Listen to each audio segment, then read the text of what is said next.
Bismillahirrahmanirrahim. Assalamu alaikum students. Hope you are doing great. I am Hasnain Shahid, your physics teacher.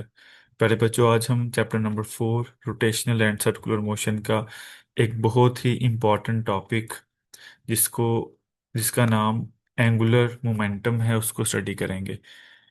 Angular momentum को study करने से पहले मैं आपको simple linear momentum जो हम क्लास 9 के अंदर पढ़ के आ चुके हैं और चैप्टर नंबर 3 फर्स्ट ईयर में भी पढ़ा हुआ है हमने, उसको एक दफ़ा रिवाइज करते हैं। प्यारे बच्चों, एंगुलर मोमेंट लीनियर मोमेंटम क्या होता है? Quantity of motion is called linear momentum. कि किसी भी बॉडी के अंदर जब वो मूव कर रही हो तो कितनी मोशन पाई जाती है, this is called linear momentum. और एक तो ये इसकी डेफिनेशन है, ठीक है। और दूसरी जो डेफिनेशन ज़्यादातर बच्चों को याद होती है वो क्या है कि linear momentum is the product of mass of the object and linear velocity of the object, p is equals to M v. इसके अंदर जो मेन बात देखने वाली होती है कि ऑब्जेक्ट इसके अंदर लीनियर मोशन परफॉर्म कर रहा होता है, लीनियर मोशन परफॉर्म कर रहा होता है। इस लीनियर मोशन की वजह से फिर उसके अंदर जो मोमेंटम पाया जाता है उसको हम लीनियर मोमेंटम बोलते हैं। अब क्या हो कि कोई ऑब्जेक्ट जो है वो रोटेशनल मोशन परफॉर्म करे तो उसके मोमेंटम को आप क्या कहेंगे? जब कोई ऑब्जेक्ट रोटेशनल मोशन परफॉर्म कर रहा होगा तो उसके मोमेंटम को आप क्या कहेंगे? तो क्वेश्चन है, if the momentum is the quantity of motion in linear motion, के लीनियर मोशन के अंदर मोमेंटम को हम क्वांटिटी ऑफ मोशन कहते हैं, तो what will be the quantity of motion in angular motion? तो फिर इसी क्वांटिटी ऑफ मोशन को एंगुलर मोशन में क्या नाम देंगे? तो this is called the angular momentum. ठीक है, तो एंगुलर मोमेंटम क्या होता है? It is the quantity of motion in rotational motion. समझ गए? तो इसकी डेफिनेशन की तरफ चलते हैं। उम्मीद वैसे तो आपको समझ आ गया होगा एंगुलर मोमेंटम क्या है। तो डेफिनेशन क्या है? Angular momentum is the rotational equivalent of linear momentum. It is the quantity of motion of a rotating body about an axis। ठीक है, कि कोई रोटेटिंग बॉडी जो अपने एक्सिस के अराउंड रोटेट कर रही है उसके पास मोशन की कितनी क्वांटिटी है। ठीक है, this is called angular momentum. या angular momentum is the rotational analog of linear momentum, means कि जो रोल लीनियर मोमेंटम पी का होता है लीनियर मोशन के अंदर, same role angular momentum L play करता है रोटेशनल मोशन के अंदर। ठीक हो गया? तो ये दोनों एक दूसरे के क्या हैं? एनालॉगस हैं।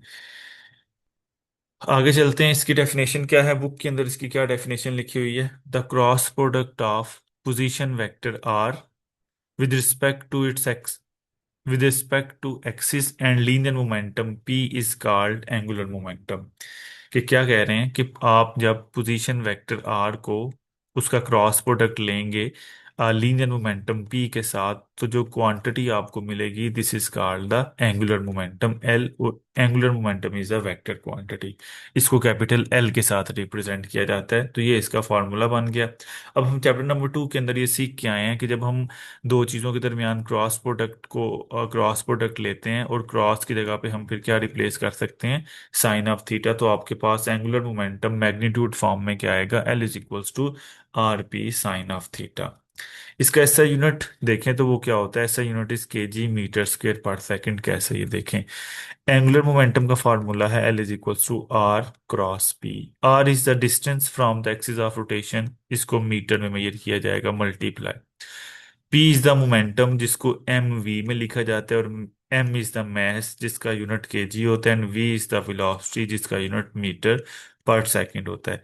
मीटर को मीटर से मल्टीप्लाई करवाएं तो क्या आएगा? मीटर स्क्वेयर, और फिर kg divided by second as it is. इनको रीअरेंज कर लें तो आपके पास क्या बनेगा? This will be kg metre square, और सेकंड को नीचे से ऊपर लेके आए तो पर सेकंड। तो दिस इज द ऐसा यूनिट ऑफ एंगुलर मोमेंटम। इसकी डायमेंशंस को देखा जाए तो केजी मैस का यूनिट है, इसकी इसको कैपिटल इसकी मोमेंटम इसकी डायमेंशंस कैपिटल एम है। मीटर लेंथ का यूनिट है, इसकी डायमेंशंस एल हैं।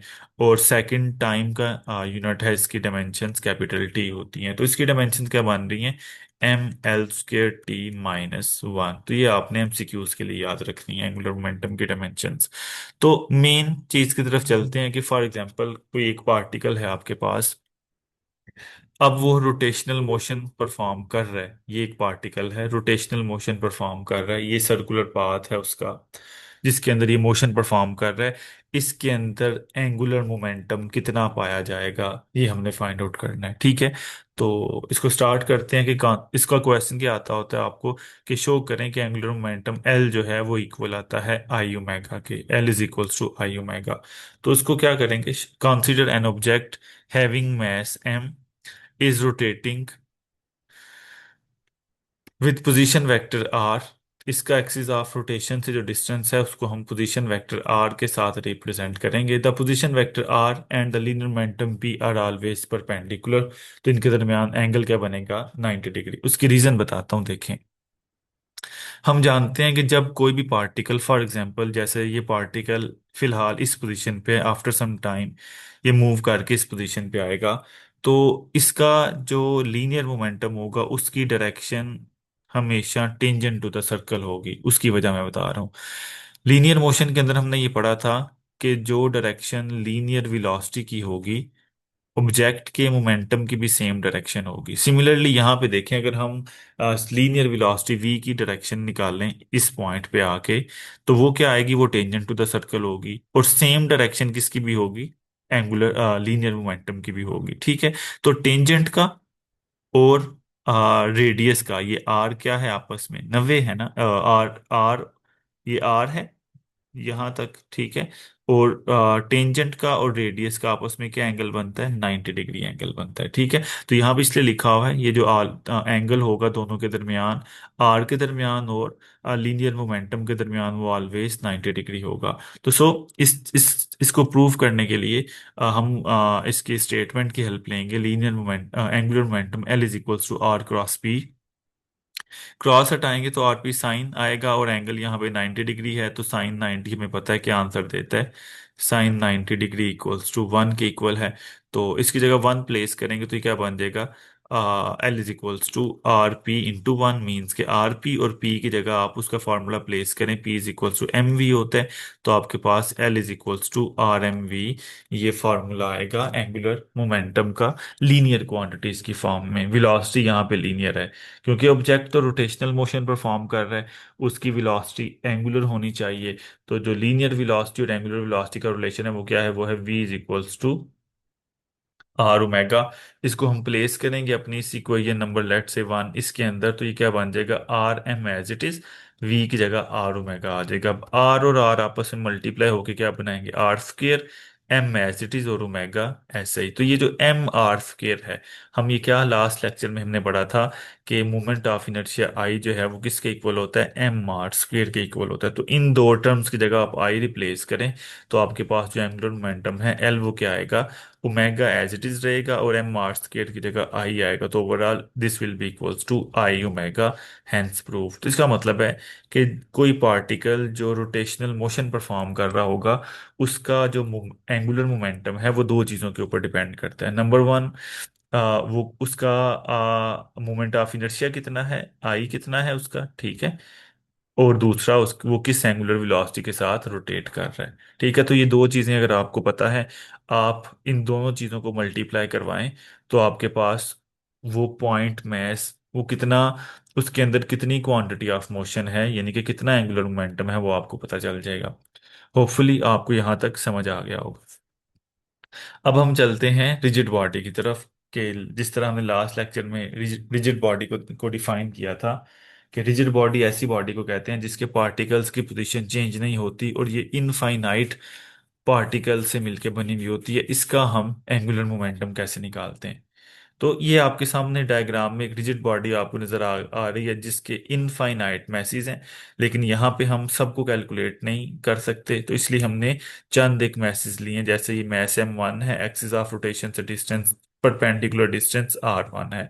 ये मैस m2 है, एक्सिस ऑफ रोटेशन से परपेंडिकुलर डिस्टेंस r2 है।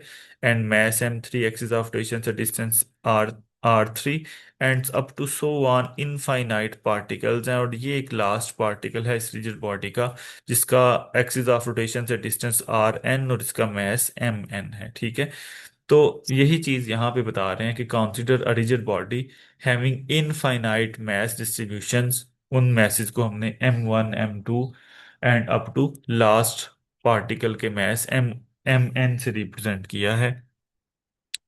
और इनके जो पोजीशन वेक्टर्स हैं वो क्या है, R1 R2 R3 and up to Rn।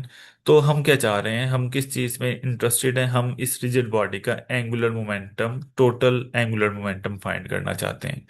तो प्यारे बच्चों, टोटल एंगुलर एंगुलर मोमेंटम किस तरह मिल सकता है कि अगर हम ये जो इंडिविजुअल पार्टिकल्स हैं इनको एक पॉइंट मैस कंसीडर कर लें और सब का एंगुलर मोमेंटम निकालें, फर्स्ट पार्टिकल का निकालें, सेकंड का निकालें, थर्ड का निकालें, and up to last particle का एंगुलर मोमेंटम निकाल लें और सबको बाद में क्या कर दें, ऐड कर दें, तो टोटल ये रिजिड बॉडी का टोटल एंगुलर मोमेंटम मिल जाएगा। ठीक है, तो ये आपके पास angular momentum of rigid body की इक्वेशन आ गई।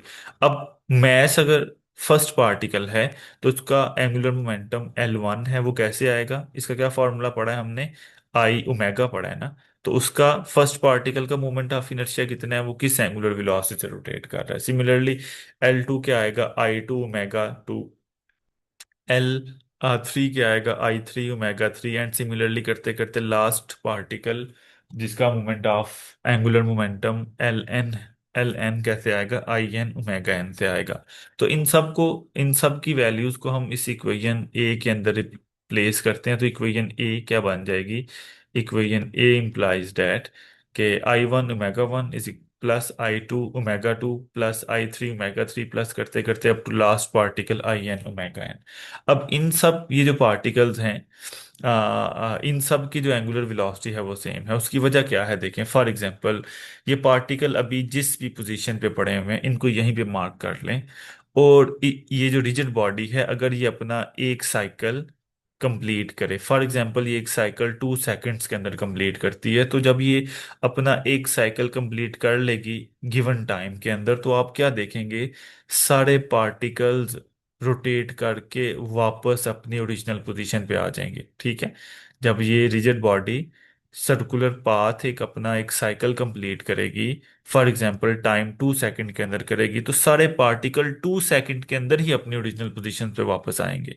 इसका मतलब है कि सब की रोटेट करने की जो स्पीड है वो सेम है। तो इसलिए यहाँ पे क्या लिखा हुआ है कि जो एंगुलर स्पीड है पार्टिकल्स की वो क्या है, सेम है, omega 1 omega 2 omega 3, and last particle की इवन की जो स्पीड है वो सारी सेम है। इन सबको हम एक सिंपल नेम ओमेगा से रिप्रेजेंट करेंगे।